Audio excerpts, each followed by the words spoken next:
Bienvenue sur Africa 24 pour cette nouvelle édition de l'Africa Tonight. Voici les titres de l'actualité. En République démocratique du Congo, la motion de défiance contre le vice-premier ministre Tché Okitundu a été rejetée. Celui-ci a été mis en cause suite à sa décision d'annuler les passeports semi-biométriques. La rencontre organisée par le gouvernement guinéen à Paris pour la mise en œuvre du plan national de développement 2016-2020 a été un véritable succès. Elle a permis de mobiliser 21 milliards de dollars d'engagement. Et puis la modernisation du secteur agricole en Afrique représente un véritable défi selon plusieurs experts qui estiment que le continent pourrait nourrir jusqu'à 9 milliards de personnes d'ici à 2050.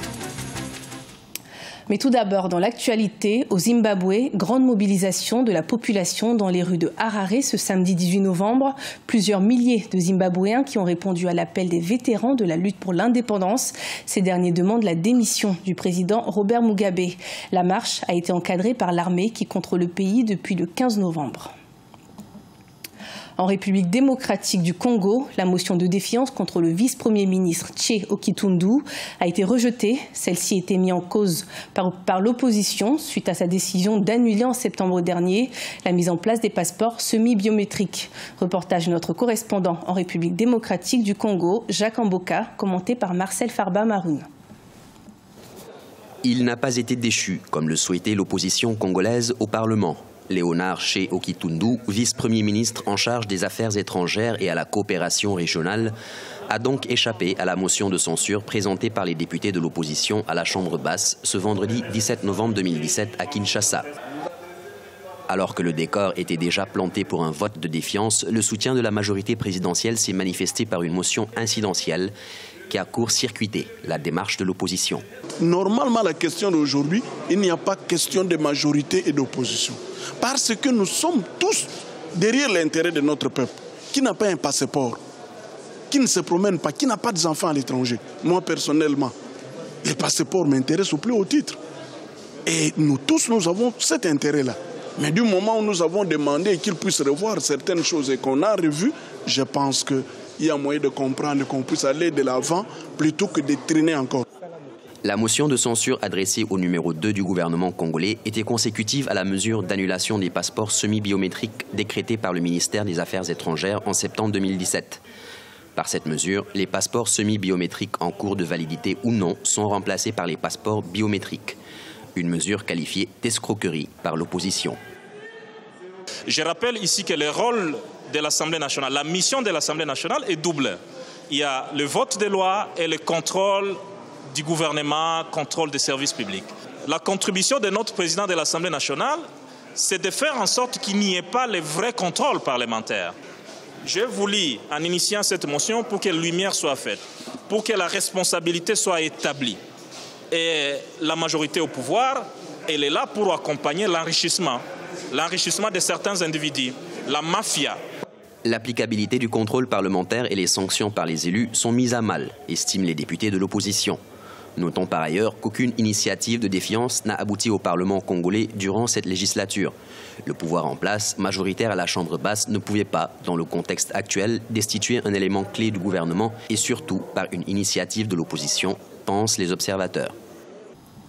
Un débat sur l'esclavage en Libye lors du sommet Union européenne-Union africaine qui aura lieu le 29 et le 30 novembre 2017 à Abidjan. Telle a été la demande du président nigérien Mahamadou Issoufou qui s'est déclaré indigné ce jeudi de la vente aux enchères de migrants esclaves en Libye. Notons que de nombreuses institutions telles que l'Union africaine ou encore le haut-commissaire de l'ONU aux droits de l'homme ont également dénoncé cette situation alarmante des migrants en Libye. Nouvelle étape dans le processus de médiation au Togo. Le ministre ghanéen de la Sécurité, Albert Kane Dapa, s'est rendu à Lomé afin de rencontrer les principaux leaders politiques togolais et ainsi établir un dialogue entre le pouvoir et l'opposition. Une rencontre qui arrive quelques jours après la visite du président ghanéen Nana Akufo-Addo qui avait conduit à une avancée considérable. Et pour cette nouvelle médiation, le ministre ghanéen de la Sécurité reste optimiste. Écoutons-le. Nous avons rencontré des partis d'opposition et le gouvernement togolais. Certaines de ces discussions ont eu lieu au cours des dernières semaines. Nous avons également discuté avec le gouvernement togolais 2 ou 3 fois. Nous pensons que le moment est propice au dialogue entre les deux partis, le parti d'opposition et le gouvernement. À Paris, la rencontre organisée par le gouvernement guinéen pour la mise en œuvre du plan national de développement 2016-2020 a été un véritable succès puisqu'elle a permis de récolter plus de 20 milliards de dollars d'engagement de la part des bailleurs de fonds. C'est un sujet de la rédaction. Les autorités guinéennes saluent la mobilisation des partenaires à Paris. Les 16 et 17 novembre 2017, le président Alpha Condé, accompagné de 16 de ses ministres, ont rencontré des partenaires et investisseurs potentiels dans le cadre de la mise en œuvre du plan national de développement économique et social 2016-2020. Un événement qui a permis une mobilisation d'environ 21 milliards de dollars d'engagement.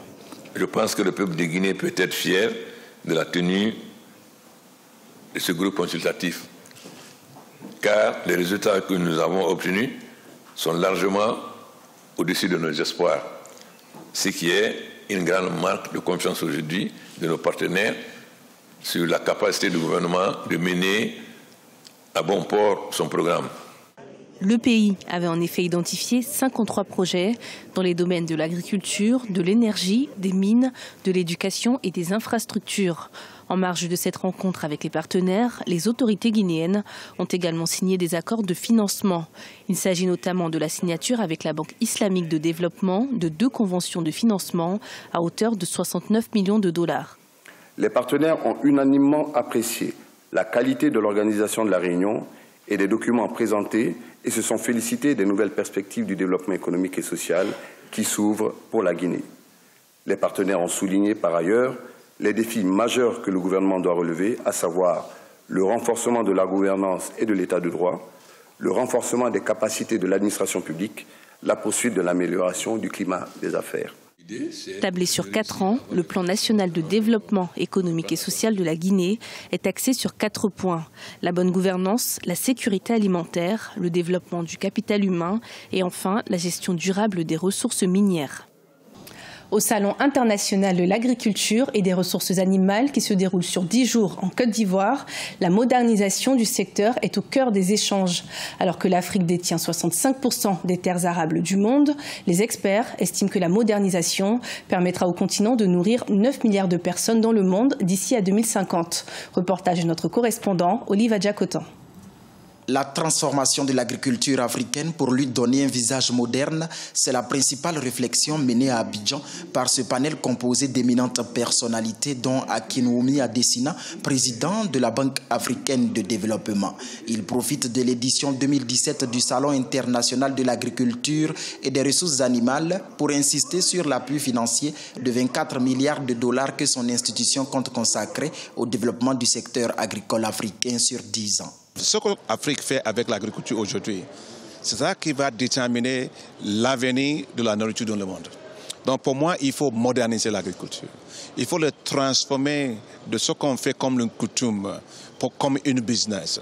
Il faut faire entrer les jeunes dans le secteur agricole. Parce que pour moi, le millionnaire et les milliardaires de l'Afrique vont sortir de ce secteur agricole. Et pour mieux réussir cette modernisation, les experts préconisent le partage des expériences et le partenariat gagnant-gagnant entre les pays africains. Cette mutualisation des énergies permettra de mieux capitaliser la transformation agricole. Par exemple, le Burkina Faso et la Côte d'Ivoire l'expérimentent déjà dans les secteurs du coton et de l'anacarde. Nous avons commencé déjà à travailler avec la Côte d'Ivoire sur le coton et l'anacarde, dont nos 2 pays sont des producteurs. La Côte d'Ivoire, le Burkina est le premier producteur de coton africain et la Côte d'Ivoire est le premier producteur de l'anacarde au niveau mondial. Donc, c'est mutualiser nos forces pour faire vraiment cette émergence-là. 17 pays prennent part à la 4e édition du Salon international de l'agriculture et des ressources animales du 17 au 26 novembre 2017 à Abidjan, en Côte d'Ivoire. L'Afrique du Sud est l'invité d'honneur de l'édition 2017. Du sport à présent, le cyclisme avec l'avant-dernière étape du Tour du Rwanda avec cette distance entre Kayonza et Kigali de 86 km.